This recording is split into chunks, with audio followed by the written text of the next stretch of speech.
Kahit tagal inikot ang mundo, nilibot ang pasikot-sikot para malayo sa'yo. Mali naman ho yung mga nakuha niyong impormasyon. Pwede ko po bang makita ang magagabot niya? Ito po. Pasensya na po sa abala. Sige po. Si Sergeant Magat yun ah. Hindi niyo po ako tinawag, tita. Meron daw nagsumbong sa kanila na minamaltrato ko't sinasaktan ko yung daddy mo. Wala po akong sinusumbong sa kanila. Wala? Eh kung dalhin ko na lang kaya talaga yung daddy mo sa Amerika. Mami! Ako po yung nagsumbong sa mga pulis. Bakit mo ginawa yan, ha? Siguro yung tusa ka ni Bayana. Mami, hindi po. Gusto ko nung gumaling si Daddy. Daddy, hindi naman kayo papayag na magkaalayo tayo, di ba? Nagkakaroon pa siya ng konting bleeding. Will Zira and the baby be okay? Malakas naman ang chance ng bata for survival. Kung mananatiling malakas si Siri. Ang ginagawa mo dito? Asa si Rico? Yung kasama nandun sa labas. Pinapaarawan ko. Di ba yun ang sabi mo? Iniwan mo mag-isa? Asbe. May nagkakasakit na dito. I promise. Taxi! Bea, kasama sa Rico? Buti naman nandito ko, Francis. Magbabaling na ako sa bahay na to. Parang alam ko kung sino hinahanap. Tita, tama na! Huwag mo na ikadena si Daddy! Ginawa ko lang yun kasi ilalayo mo si Daddy sa akin. Bungalig ka. Alam ko dadalhin yung daddy mo sa ospital. Wala kang tiwala sa gamot na binibigay ko sa daddy mo. Dahil dyan sa kaartihan mo, dodoblingin ko dito. Tita, wag! Ah!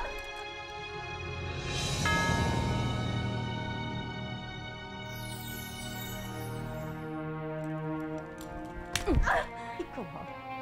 Wala kang utang na loob! Kayo ang walang utang na loob! After ng lahat ng ginawa ni Daddy para sa'yo, ito ang igaganti mo sa kanya! Ano pinagsasabi mo dyan, ha? Alam ko na lahat ng ginagawa mo, Tita Sharon. Kayo ang dahilan kung bakit nagkakaganyan si Daddy. Ikaw ang nagbibigay ng gamot sa kanya, kaya para na siyang nababaliw. At si Lola Lourdes? Alam kong may kinalaman ka sa pagkamatay niya. Papatunayan ko yun at ipapakulong kita!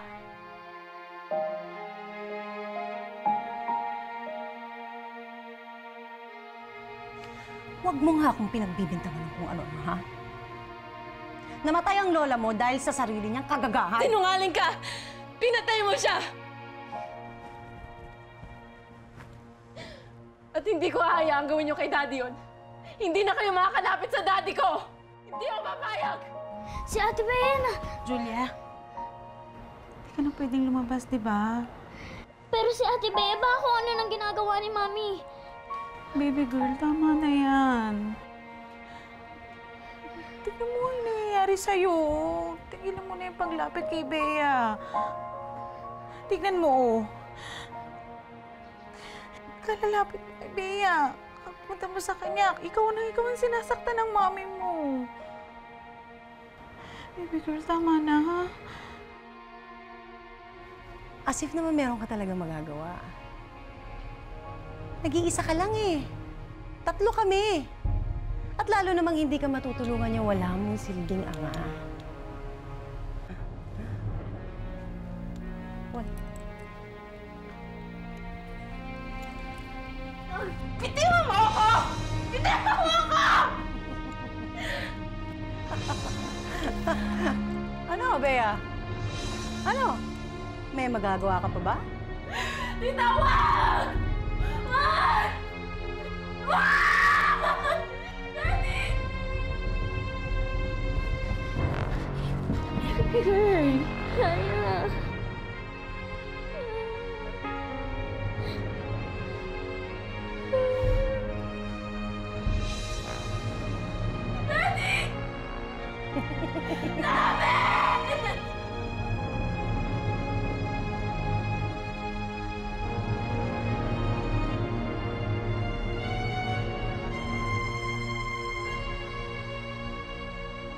Ito na yung gatas mo.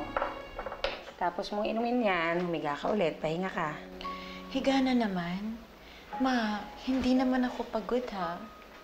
Tsaka, 15 minutes lang naman yung layo ng hospital from here. Ay, nako. Sige na, wag na matigas ang ulo. Ang dami pang tanong eh. Hi, girls. Oh, ano ba to? Anong pinagtatalunan nyo? Si Lola nakasimangot. Si Mami nakasimangot. Parang Pati baby ko, nakasimangot niyan, ha? Oh, Darwin, ikaw nang bahala dito. Iwanan ko na sa'yo itong batang makulit na to. Baka sa'yo makinig. Na. Easy lang, Lola. O, inumin mo na to. Tatalo pa kayo, eh. Pwede ka naman umalis, Darwin. There's no reason for you to stay here. Okay naman ako dito.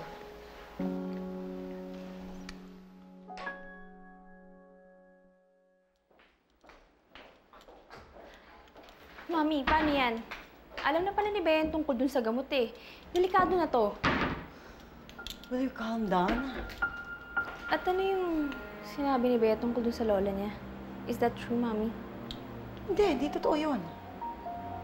Hindi lang niya matanggap na siya ang may kasalanan kung bakit namatay yung lola niya, kaya sa akin niya sinisisi. Pwede ba?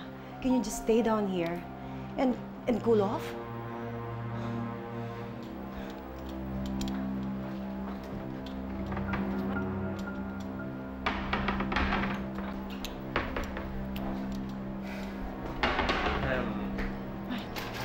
Buti naman, nandiyan ka na.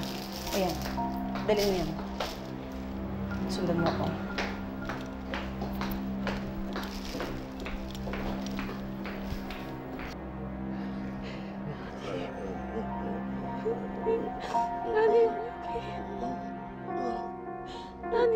Nani, lumaban ka.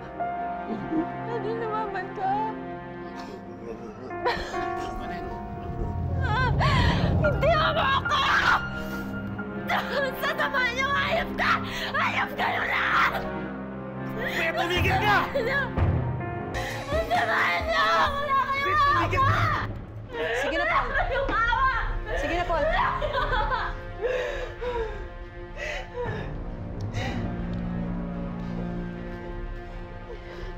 Ang gagawin niyo sa daddy ko? Bea, huwag kang mag-alala dahil hindi yan para sa daddy mo. Gusto ka pa!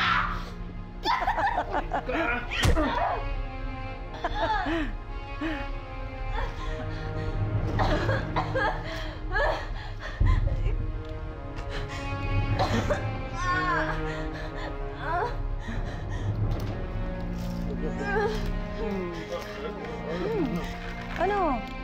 Iyak pa. Di ba sabi mo, ayaw mo malayo sa daddy mo? Pues yan. Magsama kayong dalawa.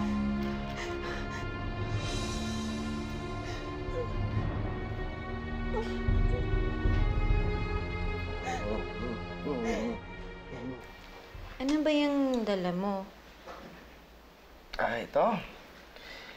Di ba, sinasabi nila, maganda na babasahan mo yung baby habang nasa loob pa rin ang tiyan. Huwag mong sabihin, babasahan mo yung baby natin. Maliit pa to, Darwin. Wala pa yata siyang tenga. Uy! Malay mo, mas okay yung advance, no? Mas okay. Malay mo, maging matalino yan, katulad ng daddy niya. Oh, di ba? Oh, bakit? Masayang-masaya na sana ako ngayon. Kung parte lang nito si Bea. Hindi ko pa kasi masabi sa kanya na nabuntis ako. Anong klaseng kaibigan ako? Ay, tama na yan, tama na yan. Huwag ka na iiyak, ha? Huwag ka na mag-isip ng ganyan. Kasi bawal sa'yo na malungkot. Baka pati si baby malungkot niyan. Sige ka, baka pag lumabas yung baby, nakasimangot, maging kamukha mo pa. Hindi, ang pangit niya nun. Ikaw talaga. Huwag na iiyak, ha? Huwag na iiyak. Huwag ka na malungkot. Smile na yan. O, ito na. Para maging matalino ang baby natin. Babasahan ka ni Daddy ng The Great Kettles, A Tale of Time. Ito. Once upon a time... Ba't di mo na lang kami patayin, ha? Kung gaganituin mo lang kami ng daddy ko, tuluyan mo na! Patayin mo na kami gawin ang ginawa mo sa lola ko! Siguro, miss mo na talaga yung lola mo, no? Kaya gusto mo na siya makasama. Alam mo, Bea, kahit anong bintang mo sa akin, wala kang mapapatunayan. At alam mo kung bakit? Alam mo kung bakit? Ha? Ang tanging ebidensya nasa akin lang. Sisiguraduhin kong mabubulok ang bangkay ng lola mo at hindi niyo pa ito matatagpuan.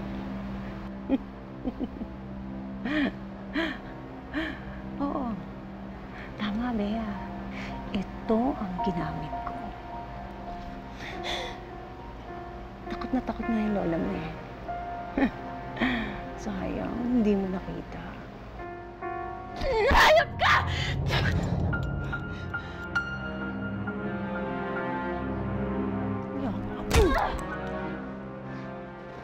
Ikaw, Bea, pasalamat ka. Yan lang nakuha mo sa akin, ha? Mag-antay-antay ka lang, ha? Hindi pa tayo tapos.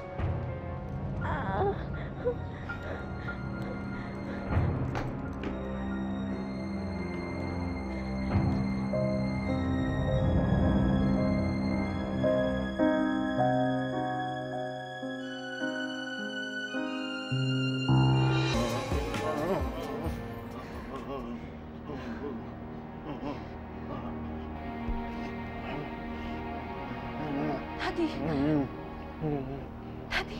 Daddy, lumaban ka! Daddy, please! Daddy, pasensya na. Hindi kita naitakas dito.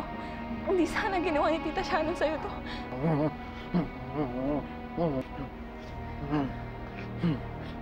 Daddy, huwag ka mag-alala. Ha? Itatakas kita dito. Gagawa ako ng paraan. Ipapangako ko sa'yo na ilalayo kita kay Tita Sharon. Okay?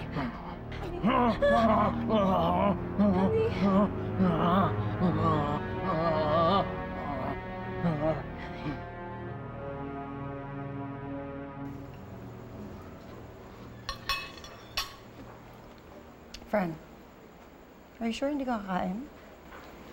Mami, paano kung mamatay si Tio Rico sa overdose? Nakita mo ba siya kanina? He's not well. Natatakot ako. Natatakot ako para sa'yo. Don't worry, okay? I gave Rico the extra shot para mabigyan ng leksyon yung Bea na yan. Masyado na nagiging sutil eh. Mama, hindi ka naman sigurado dyan eh. Hindi mo alam kung ano mangyayari sa kanya if you give him that extra dose. Huwag kang mag-alala. Nasa atin lahat ng alas. Kaya wala tayong dapat ikatakot pa. Come on, eat something.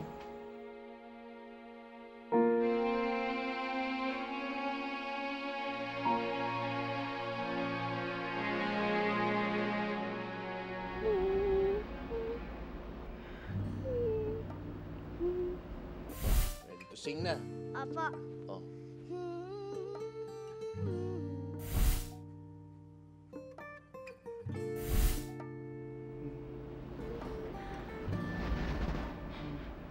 Dad? Daddy? Daddy, okay ka na? Daddy? Daddy, are you okay na? Daddy? Daddy, talk to me. Okay ka na? Dad! Daddy! Daddy, usapin mo ko. Daddy, okay ka na?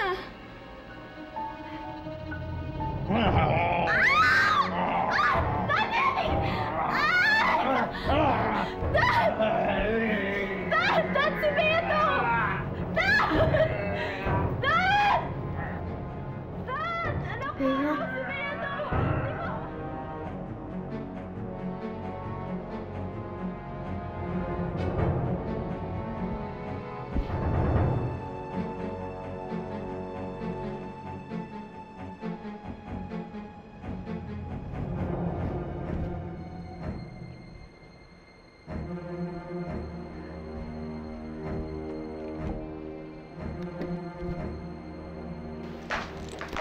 Hindi ko alam why Darwin wants to meet up.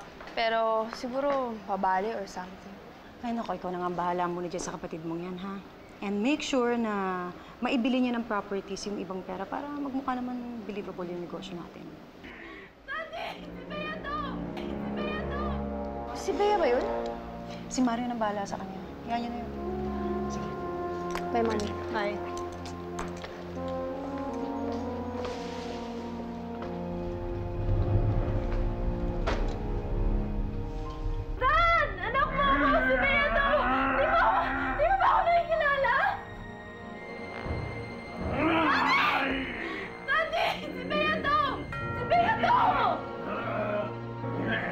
Daddy!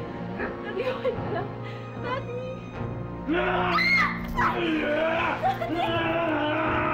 Daddy! Si Bea to! Daddy! Daddy! Daddy, kilala mo ako. Si Bea to! Daddy, anak mo ako! Daddy, labanan mo yan! Daddy, labanan mo ako, please! Daddy, labanan mo! Daddy, labanan mo! Labanan mo! Kaya mo yan!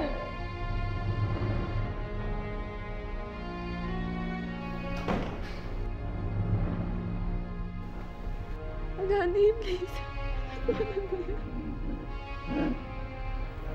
Daddy, please lang. Alam mo ba, baby? Maswerte ka. Maswerte ka kasi mabait ang daddy mo. Ngayon pa lang, nararamdaman kong mahal na mahal ka niya. Ano pa kaya paglabas mo? No?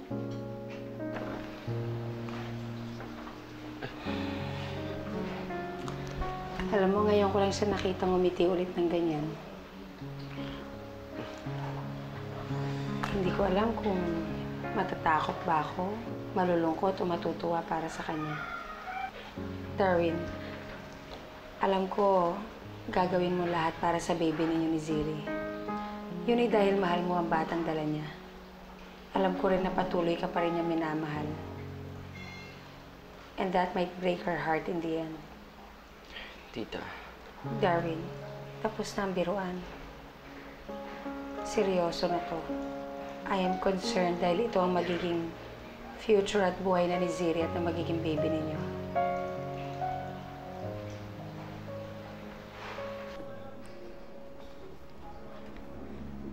Ate? Ate Bea? Daddy, hindi itatakas kita dito, okay? Ipapagawad kita. Hindi ako babae na nagkakaganyan ka. Itatakas kita. Daddy, labanan mo! Labanan mo! Kaya mo yan! Ate! Ate, ano nangyayari dyan? Ate Bea! Julia! Nag-iiba na si Daddy. Kailangan na natin siya itakas dito. Paano?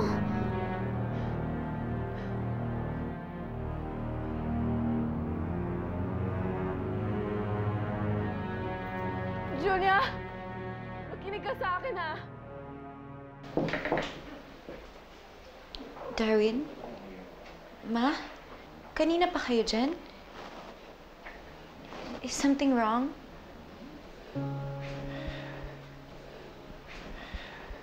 No, nothing's wrong. Ziri,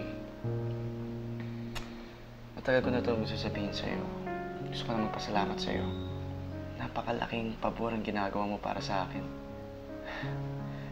Dala-dala mo yung baby natin, oh.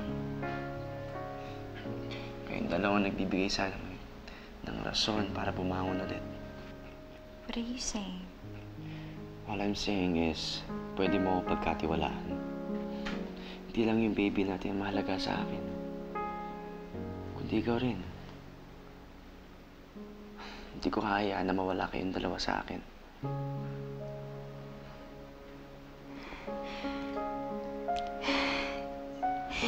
Thank you, Darwin. Thank you.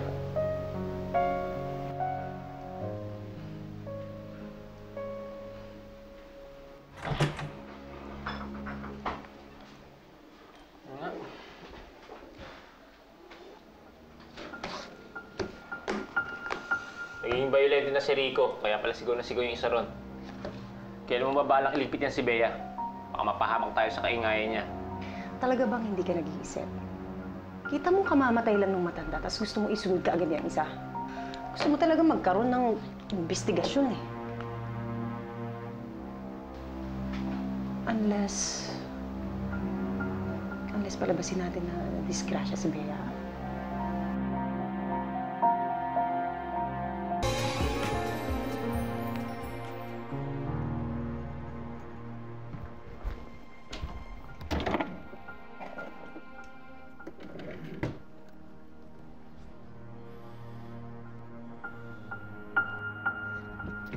Kuya Mario! Kuya Mario! Oh, ano? Si Daddy po. Ha? Ano? Hindi na daw po gumagalaw, sabi ni Ate Bea. Ha? Tara po.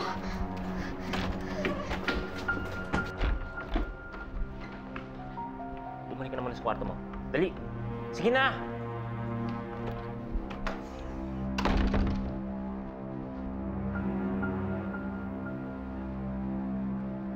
Ako ba niloloko mo, Bea? Gusto ko lang, tignan mo ang daddy ko. Ginamit lang din siya ni Tita Sharon. Tignan mo itsura niya. Hindi mo ba naisip na ba traidorin ka rin ni Tita Sharon? Alam ko na to. Sinusubukan mong baguhin yung isip ko para pakawalan ko kayo ng daddy mo. Tama ba? Kaya lang, Bea, hindi ako nakukuha sa salita. Gusto kong gawa. May ibang paraan para makuha mo ang loob ko, Bea.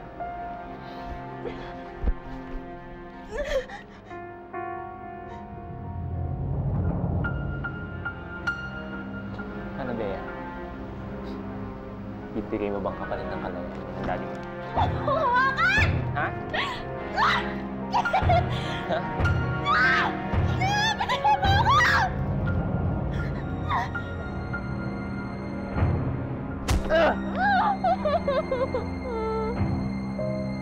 Kulit mo, ah. Wala kasing lumaban, Bea.